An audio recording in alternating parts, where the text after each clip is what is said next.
पवित्र आत्मा द्वारा पवित्रकरण।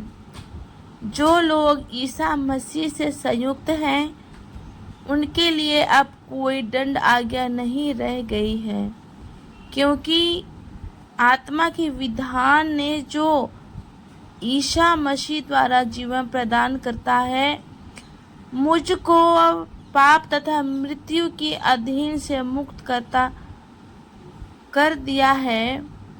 मानव स्वभाव की दुर्बलता के कारण मूसा की संहिता जो कार्य करने में असमर्थ थी वह कार्य ईश्वर ने कर दिया है।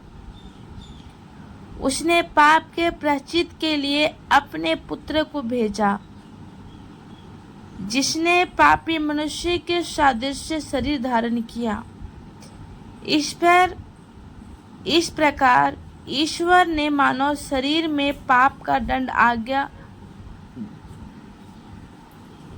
पाप को दंडित किया है, जिससे हम में जो कि शरीर के अनुसार नहीं बल्कि आत्मा के अनुसार आचरण करते हैं, संहिता की धार्मिकता पूर्णता तक पहुंच जाए।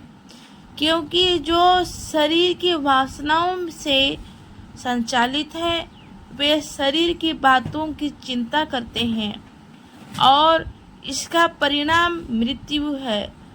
जो आत्मा से संचालित है वे आत्मा की बातों की चिंता करते हैं और इसका परिणाम जीवन और शांति है। क्योंकि शरीर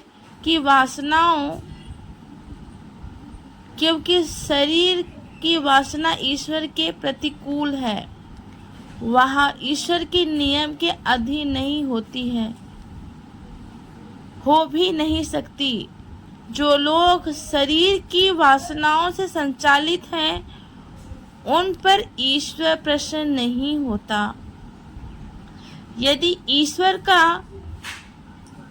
आत्मा सचमुच आप लोगों में निवास करता है तो आप शरीर की वासनाओं से नहीं बल्कि आत्मा से संचालित हैं।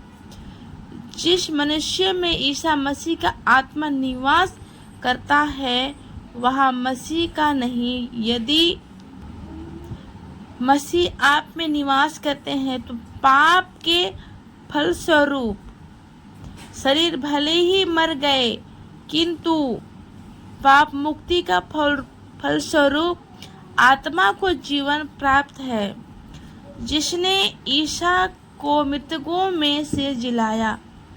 यदि उसका आत्मा आप लोगों में निवास करता है तो जिसने ईसा मसीह को मृतकों में से जिलाया वह अपने आत्मा द्वारा जो पाप में निवास करता है आपके नश्वर शरीर को भी जीवन प्रदान करेगा। इसलिए भाइयों, शरीर की वासनाओं का हम पर कोई अधिकार नहीं। हम उनके अधीन रहकर जीवन नहीं बिताएं। यदि आप शरीर की वासनाओं के अधीन रहकर जीवन बिताएंगे तो अवश्य मर जाएंगे।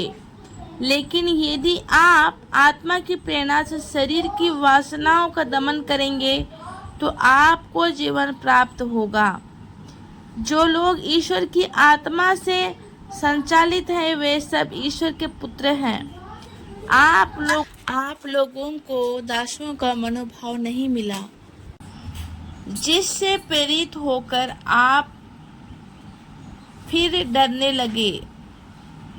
आप लोग को गोद लिए गए पुत्र का मनोभाव मिला, जिससे प्रेरित होकर हम पुकार कर कहते हैं, अब्बा, हे पिता।